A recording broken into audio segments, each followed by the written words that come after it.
First of all 'no, marami na rin pong natanong tungkol sa mga tinanong na po ng mga taga Mindanao, Region 10 ang a lot of my questions. Pero meron po akong napapansin na hanggang ngayon, ako lumaki naman po ako ng Manila pero dahil po sa pangyayaring nakapag-asawa ko ng taga Mindanao, hanggang ngayon may problema pa rin po tayo sa mga homeless na mga tao sa daan.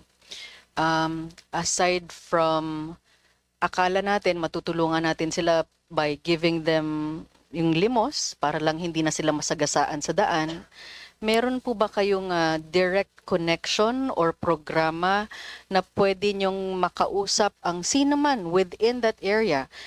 Kung police ba, traffic enforcers ba, sino po ba ang pwedeng magtanggal sa kanila sa kalye para hindi po sila endangered ang life nila, and at the same time hindi din po sila magiging sanhi ng aksidente na magiging kasalanan patuloy ng makakabangga sa kanila.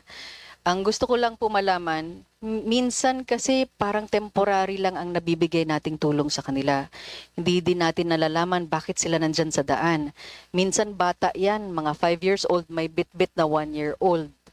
Meron yan matatanda pero walang kasamang kahit na sino, baka biglang atakihin yan sa daan. Meron naman ding mga medyo alerto na mga bata na medyo aktibo pa pero wala sila sa mga eskwelahan. Sino po ba talaga ang tutulong sa atin para ma-assist talaga sila ng sakto na hindi na sila babalik dyan kasi minsan marami silang mga dahilan. Homeless sila dahil posibleng tinanggal sila ng pamilya nila sa bahay nila, nag-away, nawalan talaga sila ng relasyon. Minsan, ang bata, abuse na pala siya. Mentally, sexually, sa lahat po ng klaseng abuse. Nadaanan niya, ayaw na niyang umuwi.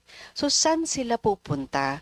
Para naman siguro mapabago natin ang mga buhay nila at sino rin ang tutulong sa kanila. Ang baga-address ng, minsan di na talaga sila tinatanggal. Andyan lang sila, nakahiga na lang sila sa daan, naghihintay na lang, pero walang pumapansin talaga sa kanila. Matagal na po itong problema, as much as ang ganda po ng programa ng DSWD sa mga walang gutom, gutom po talaga din sila, pero all at the same time, yung pagiging homeless nila minsan, hindi din nila ginusto. Minsan, ang iba dyan, meron ding mental concerns or disabilities na wala na rin nag-alaga sa kanila. Pinabayaan na rin sila ng mga magulang nila dahil hindi na nila kaya ang problema ng anak nilang may disability, mental ba, social, psychological. Marami po sila. Minsan din naman po, tinitake advantage ng maraming grupo. Dinadala sila sa isang lugar, nanglilimo sila, nasisindikato na. So how do we address this kind of issue na matagal na? Bata po tayo, Secretary, may ganito na pong problema ang ating komunidad. Medyo nabawasan pero kung pwede lang, baka meron po kayong maibibigay din po na mga solusyon para totally hindi na natin sila mapapabayaan while they are on the streets. Maraming salamat po, Mr. Secretary and Mr. Chair. Madam Chair, Mr. Chair, the Congresswoman asked a question that I'm very thankful for because I've managed to answer it a while ago, but let me re-emphasize. It's a program that we really like. It's called the Pag-abot Program. Una ho sa katanungan, sino ba talaga dapat ang nag-aalaga? I come from the ranks of the local government unit and really social welfare is devolved to the local government unit. Napapangasiwa yan dapat ng mga city hall. Pero kami, nauunawaan namin na hindi nila kaya pag sila lamang dahil they're saddled with so many things to do. That's why pagpasok ko sa departamento, we institutionalized the Pag-abot Program. It's a line item in the budget. Bagong programa yan. Ano ba yung Pag-abot Program? We commissioned our own team that goes around the major thoroughfares of NCR. At since 2023, umiikot ho yan. We have around 100 plus social workers. They reach out, convince, and we bring them to a temporary shelter. By the way ho, yung temporary shelter na ginagamit namin ay isang dating Pogo Hub sa Pasay na kinonvert na ho namin. Ngayon, when they stay there for a month, what do we do with them? First, wala hong mga ID to. So we use technology to get their biometrics. Bakit ho importante yan? Para pag bumalik ho sila sa lansangan, malalaman namin at ma-assess namin kung yung intervention na ginamit namin ay tama at angkop.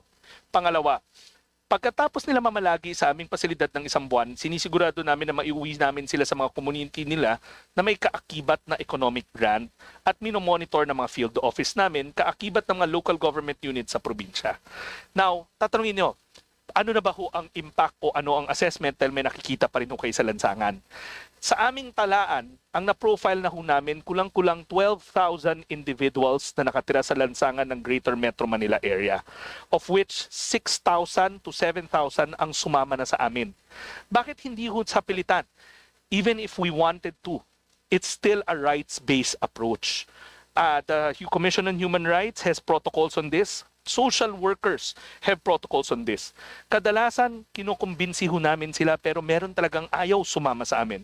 So, may motto nga sa loob ng departamento. Ang sabi ng mga social worker, pwedeng kulitin pero bawal pilitin.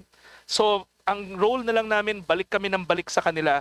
And in fact, one of your colleagues, si Congressman J.C. Abalos, joined one of these reach-out operations wherein he witnessed firsthand how hard it is to convince. Clearly, what we're doing is an intervention, but it has to be holistic. And hindi namin kakayanin to without the necessary support from local government units and from other partners in the community. But what we can tell you is almost 50% of those profiled are no longer in the streets. At patuloy namin silang i-reach out, babalikan at babalikan. Pangalawa, we are now in the process of expanding to other metro areas. Metro Cebu is something that we're looking at. The northern corridor of Metro Manila, we're looking at that. Kasi itong problema ng homelessness is something that we see very prevalent in highly urbanized areas. So we're in the process of expanding, making sure that we employ rights-based approach in trying to reach out to these individuals. Salamat po, Mr. Secretary. Okay na po ako, Mr. Chair. Thank you po.